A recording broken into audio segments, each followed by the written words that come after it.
The huge meeting hall was filled with noise as alien leaders from across the galaxy gathered together. Strange creatures with different shapes and colors sat in their special chairs, all talking at once. Some looked like giant bugs, others like walking rocks, and some were just floating balls of light dot. Ambassador Kraft stood up in the middle of the room. He was tall and green with rough skin like a lizard. His yellow eyes looked worried as he waited for everyone to be quiet. When the room finally got silent, he spoke in a loud, clear voice. "Friends from all worlds, I have important news about the humans. They have put up invisible walls around their space. They call it the no-go zone. No ship can cross into their territory without asking first." The room exploded with laughter. Many aliens made rude sounds and jokes. Commander Vex, who looked like a giant ant with sharp claws, clicked his mouthparts together. "These weak little pink creatures think they can boss us around. They only learned to fly between stars 50 years ago. We have been traveling space for thousands of years." A fat alien that looked like a walking blob rolled forward. "What can these humans do to us? Their ships are small and slow. Their weapons are weak. Why should we care about their silly rules?"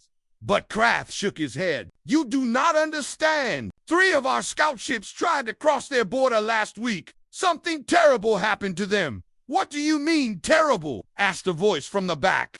It came from a tall, thin alien with too many arms. The ships came back different. The crews were scared and would not talk about what they saw. They just kept saying the same thing over and over. The humans can do impossible things. This made some aliens laugh even harder, but a few of the older ones looked worried. They had been around long enough to know that sometimes the impossible could be real far away in human space. Admiral Jake Morrison stood on the bridge of his ship. He was an old man with gray hair and tired eyes. He had fought in many wars and seen too much death. Now he just wanted to keep his people safe. "Sir, we have 3 alien ships coming toward our border," said Lieutenant Kate Sullivan. She was young with red hair and quick fingers that moved over her control panel like a piano player. Jake looked at the big screen that showed the approaching ships. They were Thorian vessels, painted black and red like blood. He knew their kind well. They liked to fight and take things that did not belong to them. "Send them the warning message," Jake said in his calm voice. He never got excited, even when danger was near. Kate pressed some buttons and spoke into a microphone. A computer changed her words into the alien language and sent the message through. "Space. Unknown ships. You are coming close to human space. Turn around now, or bad things will happen to you." On the lead Thorian ship, Captain Zex heard the message and laughed. He was bigger than most of his kind, with extra arms and sharper teeth. His crew looked up to him because he had won many battles. "Did you hear that?" Zex asked his crew. "The little humans are trying to scare us. What do you think we should do?" His crew made angry buzzing sounds, which was how Thorians showed they were ready to fight. "Let us show them what real warriors can do," said one of them. "Yes," said Zex. "Keep flying straight. I want to see what these soft creatures think they can do to stop us." The 3 black ships moved forward like sharks swimming toward their prey. They crossed the invisible line that marked where human space began. For a few seconds, nothing happened. The Thorian crew started to relax and make more jokes about stupid humans. Then the universe went crazy. At first, it was just small things. The lights on the ships started to flicker. The artificial gravity that kept everyone on the floor began to act strange. Some crew members felt heavy, others felt light, and a few started floating toward the ceiling. "What is happening?" yelled Navigator Yex as his control panel showed numbers that made no sense. According to his instruments, they were flying in 3 different directions at the same time. Captain Zex tried to stay calm, but inside he was starting to feel afraid. It must be some kind of trick. Human technology cannot do this to us. But things kept getting worse. The ship's computer started giving warnings about problems that should not exist. It said they were flying too fast and too slow at the same time. It said they were in 2 different places at once. It said the laws of space and time were broken. On the human ship, Admiral Jake watched his special screens that showed what was happening to the alien vessels. He did not smile, but he felt satisfied. The humans had spent many years working on their secret weapons, and now they were finally being used. "How are they doing, Kate?" he asked. Kate looked at her readings. "The spatial distortion field is working perfectly. Their ships are caught in a space bubble where normal rules do not work. They cannot escape until we let them go. Deep in space, hidden inside a big rock that looked like any other asteroid, Dr. Lisa Carter sat in her secret laboratory. She was a brilliant scientist who had spent 10 years learning how to bend space and time like clay.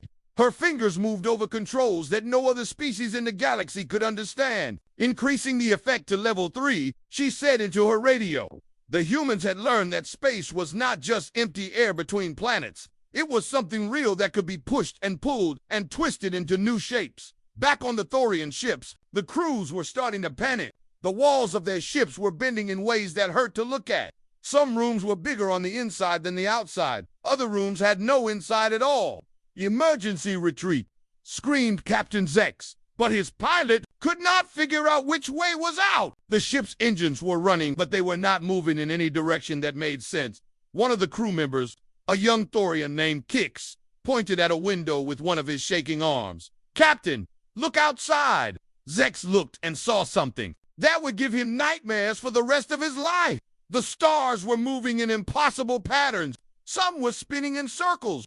Others were stretching like rubber bands. A few stars seemed to be the same star shown many times, like reflections in broken mirrors. "This cannot be real," he whispered. But it was real. The humans had learned to fold space like paper, creating pockets where the normal rules did not work. Inside these pockets, a ship could be in many places at once, or in no place at all. After what felt like hours, but was really only minutes, the strange effect stopped. The Thorian ships found themselves pushed out of human space so fast that they spun around and around like tops. It took their pilots several minutes to stop the spinning and figure out where they were. Captain Zex's ship was damaged, but still, Work and his crew was scared and confused. Many of them were sick from the spinning and the strange gravity. But they were alive, and that was more than Zex had expected. "Send a message to headquarters," Zex told his communication officer. His voice was quiet and humble now, very different from before. "Tell them that the humans are not what we thought. Tell them that we should stay away from human space." "What should I say happened to us?" asked the officer. Zex looked at the screen, showing human territory, now far behind them. "Tell them the truth. The humans can do things that should be impossible. They can change the rules of space itself." The 3 Thorian ships limped away into the darkness, carrying news that would soon spread across the entire galaxy. The humans were not the weak creatures that everyone had thought. They were something much more dangerous. And in human space, Admiral Jake Morrison watched them go. He felt no joy in scaring other species, but he knew it was necessary. The galaxy was a dangerous place, and humanity needed to be strong to survive. "Send a report to Earth," he told Kate. "Tell them the first test was successful. Maybe now the other species will leave us alone." But deep down, Jake knew this was just the beginning. Word would spread about what had happened, and soon other aliens would come to test human defenses. Some would be curious scientists. Others would be angry warriors wanting revenge. Humanity would be ready for them all. News of what happened to the Thorian ships spread across the galaxy like fire in dry grass. But most aliens did not believe the stories. They thought the Thorians were making excuses for running away from a fight. In the big council building on the planet Zentros, the smartest beings in the galaxy gathered for an emergency meeting. These were not warriors or politicians. They were scientists and researchers who spent their lives studying how the universe worked. Professor Jane was the leader of this group. He looked like a giant octopus with purple skin and 8 long arms that moved like snakes. His species, the Zenthori, were known for being very smart and never telling lies. If they said something was true, other aliens believed them. "My friends," Professor Jane said as he floated in his special water tank, "we have heard strange stories about the humans. Some say they can break the laws of physics. Others say they can change space and time itself. We must find out what is really happening." Dr. Quinn nodded his agreement. He was not solid like most beings, but made of pure energy that glowed blue and white.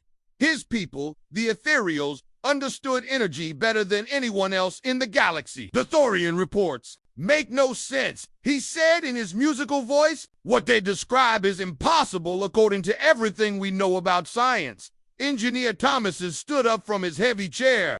He looked like he was made of gray stone, with rocks for skin and eyes like diamonds. His people had built some of the strongest structures in the galaxy. If the humans really have this power, we need to know how it works. Our safety may depend on it. Professor Jane moved his 8 arms in a pattern that meant he was thinking hard. Then we will go to human space ourselves. We will take our best ship and our most advanced instrument. We will discover the truth about these mysterious humans. The research ship they chose was called the Enlightenment. It was beautiful too. Look at, with smooth curves and no sharp edges. The hull was made of a special metal that could bend without breaking. Inside, it had the most advanced science equipment that money could buy. The ship's sensors could detect the smallest changes in space from very far away. Its shields had never been broken by any weapon. Its computers could solve problems that would take other species years to figure out. If anyone could discover human secrets, it would be the crew of the Enlightenment. But the humans were watching them too. Captain Sam Rodriguez stood on the bridge of his ship, the U.S. Defender, hidden behind a small moon. He was a quiet man who spoke softly and thought carefully before making decisions. His crew respected him because he was always fair and never got angry without good reason. "Sir, the alien research ship is approaching our border," said Lieutenant Amy Foster. She was young but very good at her job. Her instruments could track ships from amazing distances. Sam looked at the main screen, which showed the beautiful alien vessel coming closer. He could see that it was not built for war. There were no obvious weapons, just lots of sensors and communication equipment. "They are scientists," he said to his crew. "They want to study us like we are bugs under a microscope. The question is, do we let them?" Amy checked her orders from headquarters. Admiral Morrison says to give them a demonstration, but nothing too scary, just enough to make them understand. Sam nodded. "Then we will show them what we can do. But we will be gentle about it." On the Enlightenment, Professor Jane felt excited as they approached the human boundary. This would be the first time anyone had studied human technology up close. Whatever secrets the humans had, his team would figure them out. "Beginning sensor sweep," announced Dr. Quinn as his energy form danced over the control panels. "So far, everything looks normal. Space is behaving exactly as it should." Engineer Thomas was monitoring the ship's systems. All equipment working perfectly. No sign of any unusual activity. The research ship crossed into human space, and at first, nothing happened. The crew started to relax. Maybe the stories about human power were just tales made up by scared soldiers. Then their instruments started showing readings that made no sense. "This cannot be right," whispered Dr. Quinn as he stared at his energy sensors. "They are showing negative power levels. That should be impossible." Engineer Thomas looked at his own equipment with growing alarm. "My gravity detectors are going crazy. They say we are being pulled in 6 different directions at once, but the strangest readings came from their space-time sensors. These delicate instruments could detect the smallest wrinkles in the fabric of reality itself. Now they were screaming warnings about things that should not exist." "Professor," said Dr. Quinn in a voice full of fear, "according to these readings, we are existing in several different dimensions at the same time. We are here, but we are also somewhere else. We are moving forward, but we are also going backward." Hidden in his asteroid base, Dr. Lisa Carter smiled as she watched the alien ship on her screens. She was a small woman with dark hair and bright eyes that missed nothing. Her laboratory was filled with equipment that looked like it came from a science fiction movie. "Initiating probability cascade," she said into a microphone. Her fingers moved over controls that could change the basic rules of how the universe worked. The humans had learned something that no other species knew. Reality was not as solid as it seemed. Space and time could be bent and twisted like soft metal. The laws of physics were more like suggestions that could be ignored if you knew the right tricks. On the Enlightenment, the crew watched in horror as their ship began to experience problems that should not exist. Their backup power systems failed, but not because they were broken. They failed because in some other version of reality, they had never been built. Their emergency protocols activated, but the emergencies they were responding to existed only in parallel universes that were somehow bleeding into their own reality. The ship's computer tried to fix problems that were real and not real at the same time. "What is happening to us?" cried Engineer Thomases as he watched his stone-like hands become transparent, then solid, then transparent again. "I can see through myself, but I can also see myself as normal." Professor Jane's 8 arms writhed in panic as he realized what was happening. They are not just bending space and time. They are manipulating probability itself. They are making it so that every possible disaster happens to us at once, but also making it so that none of them happen at all. Dr. Quinn's energy form flickered like a candle in the wind. "This is beyond anything we thought possible. They are treating the fundamental forces of nature like toys." On the human ship, Captain Sam watched the alien vessel with a mixture of pride and sadness. He was proud of what his people had accomplished, but sad that they had to use their power to frighten others. "How are they doing, Amy?" he asked. Lieutenant Foster checked her readings. "Their ship is stable, but their crew is experiencing severe psychological stress. The probability effects are making them see multiple realities at once. It must be very confusing for them." Sam nodded. "That is enough. We have made our point.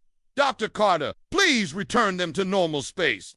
Far away in her hidden laboratory, Dr. Carter began shutting down the reality-bending equipment. Probability cascade ending, returning local space-time to standard parameters. The effects stopped as suddenly as they had started. The impossible readings disappeared. The overlapping realities collapsed back into one. The crew of the Enlightenment found themselves in normal space again, but they were forever changed by what they had experienced. Professor Jane's voice shook as he gave the order to retreat. "Take us away from here. Take us away from this place immediately." As the research ship fled human space, Dr. Quinn tried to make sense of what had happened. How is this possible? How can one species have such power? Engineer Thomas's, his stone, hand still trembling, had a theory. Maybe they are not just another species. Maybe they are something else entirely. Something that learned to master the universe itself. Professor Jane was already composing his report in his mind, but he knew that no one would believe it. The truth was too strange, too frightening for most beings to accept. "We will tell the council what we discovered," he said quietly, "but I fear they will not listen. They will think we are afraid of shadows." The Enlightenment limped away into the darkness, carrying with it the knowledge that humanity was far more dangerous than anyone had imagined. The humans had not just advanced technology, they had unlocked the secrets of reality itself, and in human space, the defenders watched them go. They took no pleasure in frightening the alien scientists, but they knew it was necessary. The galaxy was full of species that would destroy humanity if they thought they could win. Now, at least a few aliens knew the truth. Humans were not the weak creatures they appeared to be. They were masters of forces that other species could not even imagine. The question was, would this knowledge be enough to keep the peace? Or would it only make other species more determined to find a way to defeat humanity? Only time would tell. The secret report from the Enlightenment reached the highest levels of galactic government within days. Even though Professor Jane had marked it with the most secure codes possible, important people always found ways to read what they wanted to know. Emperor Voss sat in his golden throne room reading the report for the 3rd time. He was the ruler of the Hegemony Alliance, a group of warrior species that had conquered half the galaxy. His people looked like giant bears with 6 arms and faces covered in scars from countless battles. "This cannot be true," he growled to his war council. His deep voice echoed off the metal walls. "No species can control reality itself. It must be some kind of trick or illusion." General Rex, his top military advisor, was not so sure. He had read reports from many different sources, and they all said the same thing. "My lord, the Thorians are known for their honesty in battle. The Zenthori scientists have never been wrong about anything. Maybe we should take these warnings seriously." But Emperor Voss had built his empire by never backing down from a fight. We have conquered worlds that others said were impossible. To defeat, we have weapons that can crack planets in half. What can these soft little humans do against the might of our fleets? On the other side of the galaxy, Admiral Cress was having a similar conversation with her own advisors. She was the commander of the Dominion fleet, and her people had ruled space for thousands of years. They looked like tall, thin birds with bright feathers and sharp beaks. The reports are clearly exaggerated, she said as she preened her blue and gold feathers. Young species often try to seem more dangerous than they really are. It is a common survival strategy. Her science advisor, Dr. Vex, was not convinced. Admiral, the Zenthari readings were very detailed. They recorded energy signatures and space-time distortions that our best theories say should be impossible. Admiral Cress clicked her beak in annoyance. Then our theories are wrong, or the readings are fake. I refuse to believe that a species that learned to fly between stars only 50 years ago can threaten civilizations that have existed for millennia. But not everyone in the galaxy was so quick to dismiss the warnings. On the peaceful planet of Harmony, the Council of Wise Ones met in their crystal chamber to discuss the growing rumors about human power. Elder Sec was the oldest being on their world. Having lived for over 1,000 years, his species looked like walking trees with silver bark and leaves that changed color with their emotions. Right now, his leaves were dark purple, which meant he was very worried. "My children," he said to the younger council members, "I have lived long enough to see many species rise and fall. There is something different about these humans, something that makes me afraid." The younger elders were surprised. Elder Sec had never shown fear of anything before. He had guided their people through wars, plagues, and natural disasters without ever losing his calm. "What makes you think they are so dangerous?" asked Elder Mira, whose leaves were bright yellow with curiosity. "It is not what they have done," Elder Sec replied. "It is what they have not done. Think about it. They have this amazing power, but they use it only to defend themselves. They do not attack others. They do not try to conquer new worlds. They simply want to be left alone." Elder Koa, the youngest member of the council, did not understand. "But surely that makes them less dangerous, not more." Elder Sec's leaves turned almost black with worry. "No, young one, a species that has ultimate power but chooses not to use it is the most dangerous of all. It means they are wise enough to know what their power can do, and that makes them truly frightening." Meanwhile, in human space, President Helen Davis was meeting with her top advisors in the secure room deep underground. She was a former pilot who had become a politician, but she still thought like a warrior when her people were threatened. "The alien fleet movements are getting bigger," reported General Roy Chin as he pointed to the star map on the wall. "We now have 23 different species positioning ships near our borders." Dr. Lisa Carter, the scientist who had developed humanity's reality-bending technology, looked tired. She had been working day and night to make sure their defenses were ready. "The quantum defense grid is online and operating at full power, but we have never tested it against so many different types of technology at once." Admiral Jake Morrison, the old veteran who had seen the first alien encounter, studied the tactical displays with experienced eyes. "They are not just curious anymore. Some of these fleets are definitely military. They are planning something." President Davis felt the weight of her office pressing down on her shoulders. The decisions she made in the next few days could determine whether humanity survived or was destroyed by the combined might of the galaxy. "What are our options?" she asked. "We could try to negotiate," suggested Secretary of State Paul Grant. "Maybe if we explain our peaceful intentions, they will leave us alone." General Chun shook his head.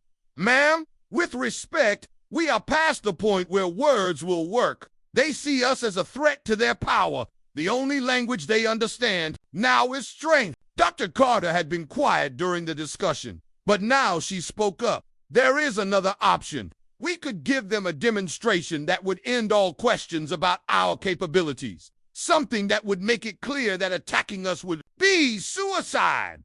"What kind of demonstration?" asked President Davis. "We could show them what happens when we stop holding back," Dr. Carter said quietly. "Up until now, we have been very careful to use only small amounts of our power. We have been gentle with the aliens who crossed our borders. But maybe it is time to show them what we can really do. Admiral Morrison understood what she was suggesting. You want to make an example? Show them the full extent of our abilities so they will never dare to challenge us again. Exactly. Dr. Carter nodded, but it would have to be something that leaves no doubt in their minds.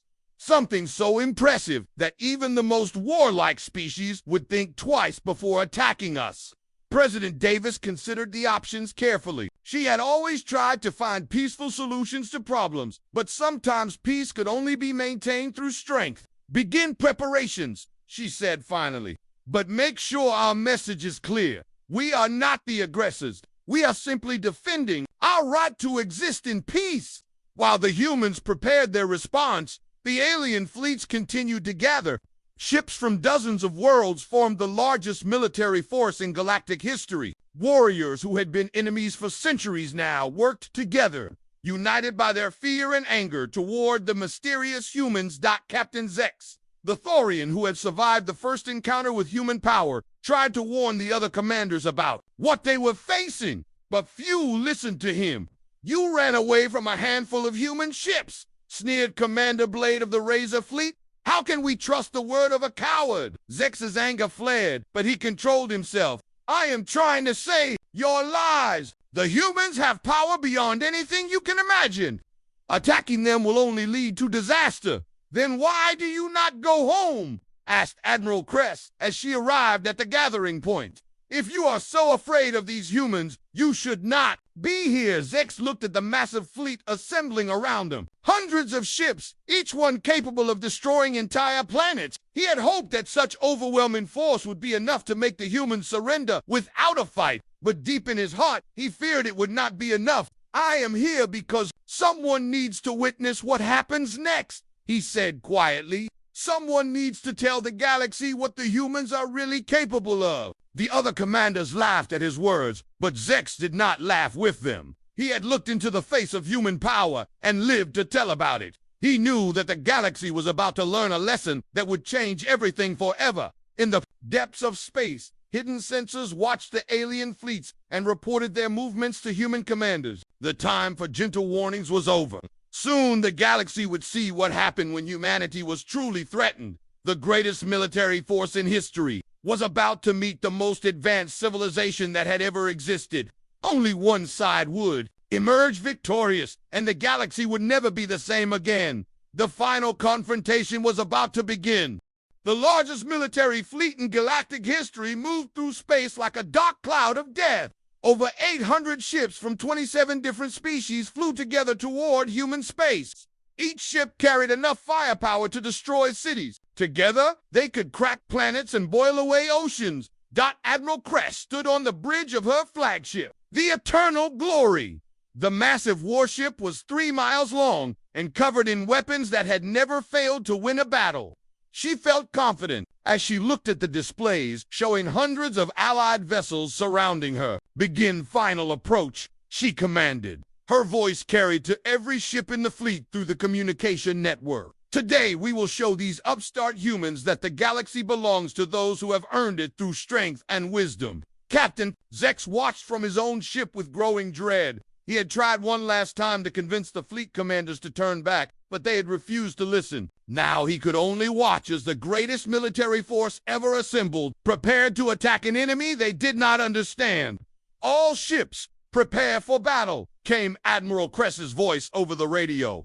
We will cross into human space in exactly 10 minutes. Remember, we fight not just for our own species, but for the natural order of the galaxy itself. The alien ships formed a perfect battle formation as they approached the invisible line that marked human territory. Their shields created a bubble of energy so strong it could survive the explosion of a star. Their weapons were charged and ready to fire. Nothing in the known universe could stand against such overwhelming force. At exactly 1432 Galactic Standard Time, the fleet crossed into human space. For a moment, nothing happened. The alien commanders began to smile. Perhaps the humans were not as powerful as the reports had claimed. Perhaps they would surrender when they saw the size of the force arrayed against them. Then reality broke. Captain Rick Taylor sat in the command center of the hidden station Cerberus, watching the alien fleet on his screens. He was a calm man who had served in the human space navy for 20 years. He had hoped this day would never come, but he was prepared for it. All stations, this is command. He spoke into his microphone. The alien fleet has crossed our border. Authorization code Delta 77. Initiate Protocol Omega. Deep in space, hidden inside asteroids and behind moons, dozens of human installations came online. These were not weapons in any traditional sense. They were reality engines, devices that could change the fundamental laws of physics in a localized area. Dr. Lisa Carter sat at the master control station, her hands hovering over controls that could reshape the universe itself. She had spent years perfecting this technology, but she had never wanted to use it on such a massive scale. Quantum field inversion initiated. She announced, "May God forgive us for what we are about to do." The alien fleet suddenly found themselves in a universe where nothing worked the way it was supposed to work. The fundamental forces that held atoms together began operating under different rules. The strong nuclear force that powered their fusion reactors became weak. The electromagnetic force that ran their computers became unreliable. On the bridge of the Eternal Glory, Admiral Kress watched in horror as her ship's systems began failing one by one. But they were not failing because they were broken. They were failing because the physics that made them work no longer applied. "What is happening?" she screamed at her crew, but her crew was too busy trying to understand readings that made no sense. "Admiral," called her science officer, "our fusion reactors are shutting down. But according to our instruments, fusion is no longer possible in this area of space." "That is impossible," Admiral Kress replied. "Fusion works the same way everywhere. In the universe, not anymore." The science officer whispered. Captain Zex's ship was experiencing the same problems. But he was not surprised. He had seen human power before, though never on this scale. He watched his instruments go crazy as the laws of physics changed around them. "Emergency power," he ordered his crew. "Switch to backup systems." "Sir," replied his engineer, "the backup systems are failing too. Everything that depends on nuclear forces has stopped working." But the humans had gone even further than just changing physics. They had demonstrated their complete mastery over reality by making their own ships immune to the effects. While the alien vessels drifted powerless in space, human ships moved freely through the same area, operating under the correct laws of physics that the humans maintained around their own technology. The EU's Valiant, Admiral Jake Morrison's flagship, appeared out of nowhere, its weapons powered and its engines running perfectly. Behind it came dozens of other human ships, all functioning normally in space, when normal physics no longer existed. "This is Admiral Jake Morrison of the Human Space Navy," came a voice over all communication frequencies. "You have entered our territory with hostile intent. Your ships are currently in a zone where we have modified the fundamental constants of reality. You are alive because we choose to maintain the physical laws necessary for biological function." Admiral Kress tried to respond, but her communication systems were not working. Like everything else on her ship, they depended on electromagnetic forces that were no longer reliable. "Your weapons cannot fire because we have changed how energy behaves. In this region of space," Admiral Morrison continued, "your shields cannot protect you because the concept of deflection no longer applies to your technology.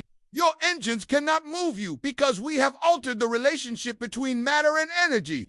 On his own ship, Captain Zex felt a chill run through his body.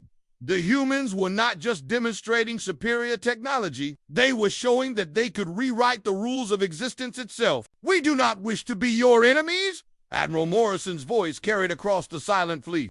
"We do not wish to rule the galaxy or conquer other worlds. We simply wish to exist in peace within our own territory."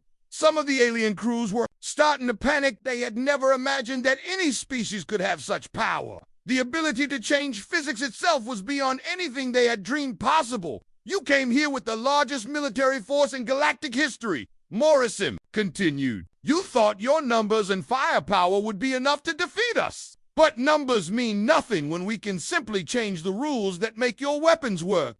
Admiral Kress finally managed to get her emergency communications working. "What do you want from us?" she asked. her proud voice now full of fear.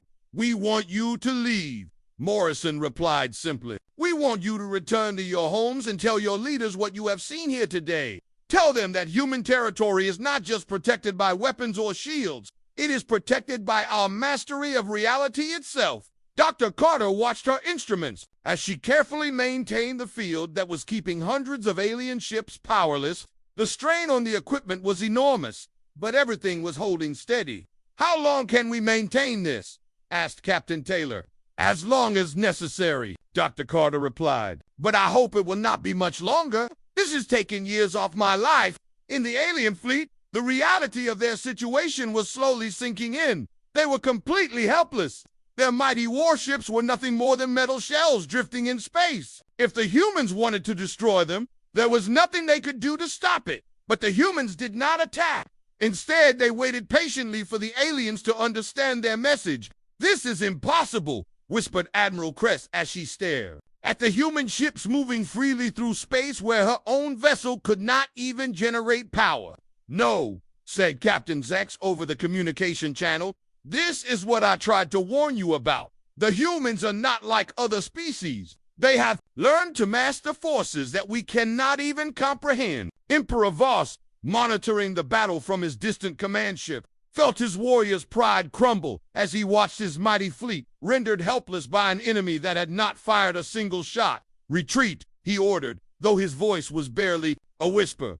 "Order all ships to retreat immediately." But retreat was impossible while the aliens remained trapped in the reality field. They could only wait for the humans to decide their fate. Admiral Morrison's voice came over the radio one final time.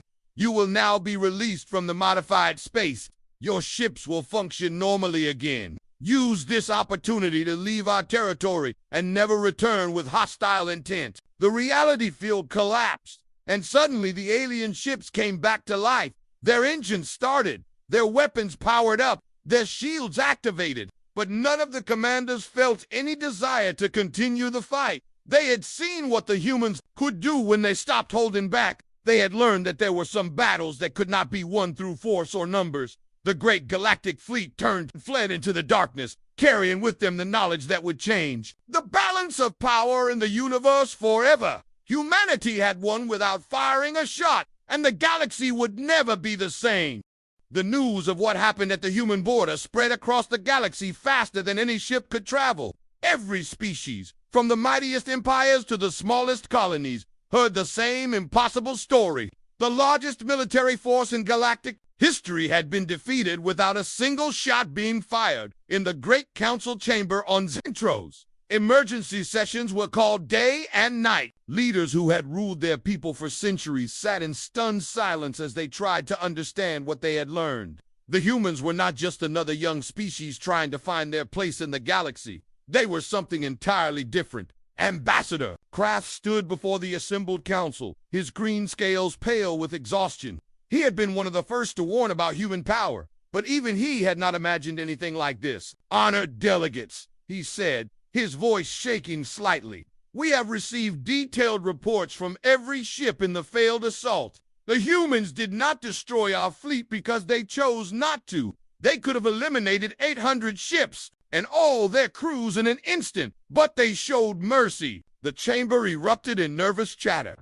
Species that had been enemies for thousands of years now found themselves united by a common fear. The humans had demonstrated power beyond anything they could comprehend.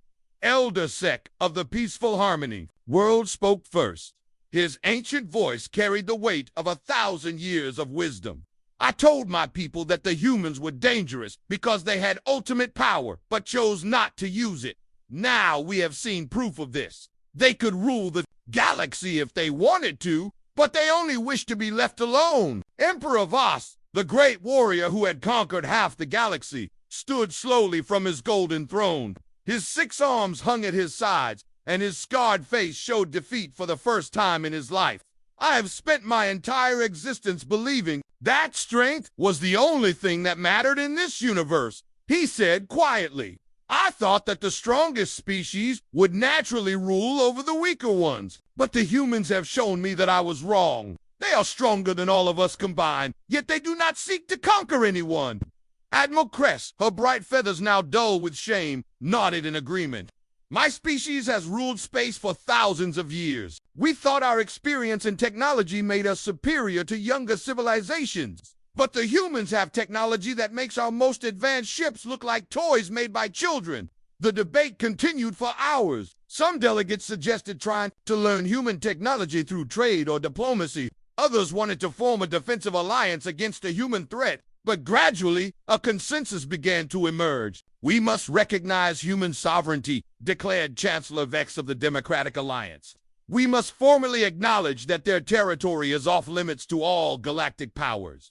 We must treat them as equals, not as a young species to be guided or controlled.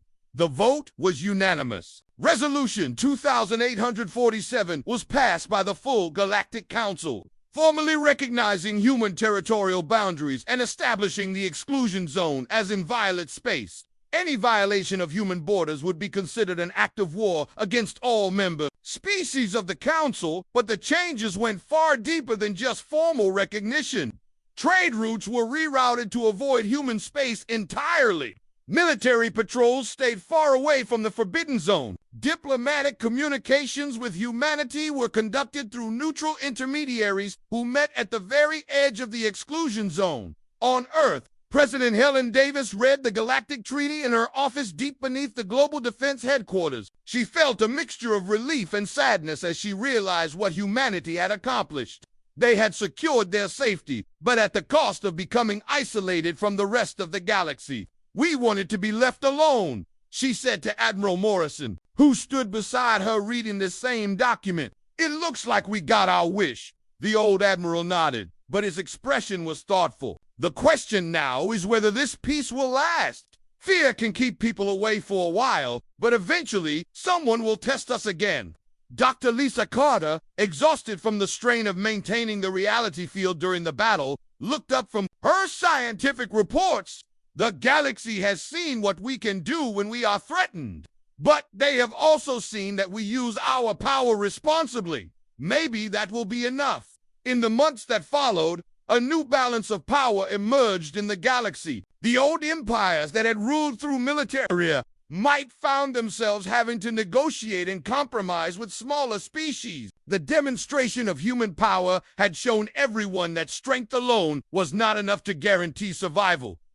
Captain Zax, the Thorian, who had survived both encounters with human technology, became something of a celebrity among his people. Other species wanted to hear his first-hand accounts of what human power looked like up close.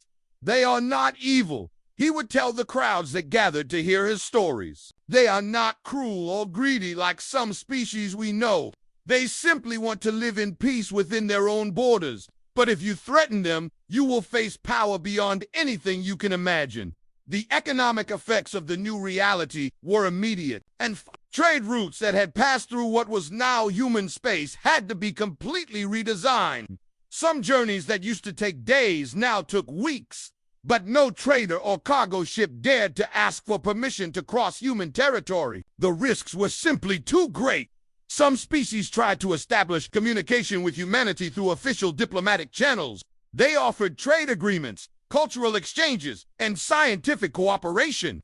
The human responses were always polite, but firm humanity was not interested in galactic politics or expansion. They would trade only through neutral space stations at the very edge of their territory. Professor Jane Xanthari, scientist who had led the research mission to human space, spent his remaining years trying to understand what he had witnessed. His laboratory was filled with instruments designed to detect the kind of reality manipulation the humans had used, but he never managed to duplicate even the smallest effect. They have learned to treat the universe like clay, he wrote in his final research paper. They can reshape reality itself according to their will.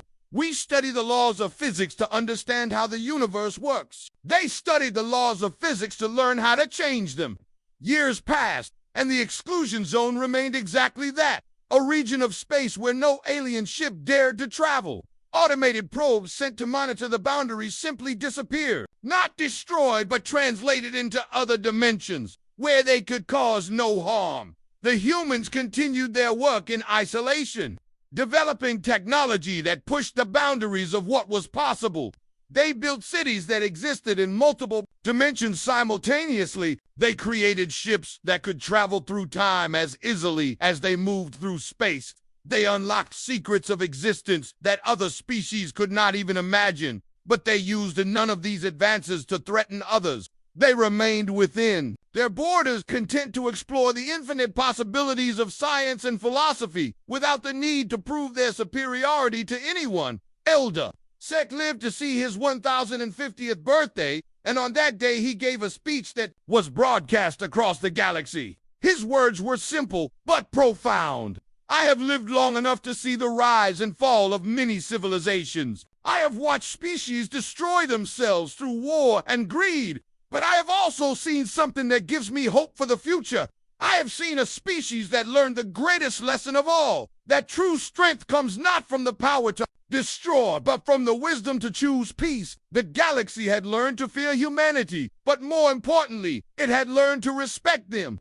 The humans had shown that it was possible to be the strongest without being the cruelest. They had proven that a species could have ultimate power and still choose to use it only in self-defense. The exclusion zone stood as a monument to this lesson. It was a reminder that somewhere in the darkness of space lived beings who had transcended the cycle of conquest and domination that had defined galactic history for millions of years. And in human space, protected by barriers of twisted reality and quantum fields, humanity continued its greatest experiment. The pursuit of knowledge and peace in a universe that had finally learned the true meaning of respect. The galaxy was vast and full of wonders, but none were more wonderful than the species that had chosen wisdom over warfare and had the power to make that choice stick. No species entered human territory, and the galaxy was better for it.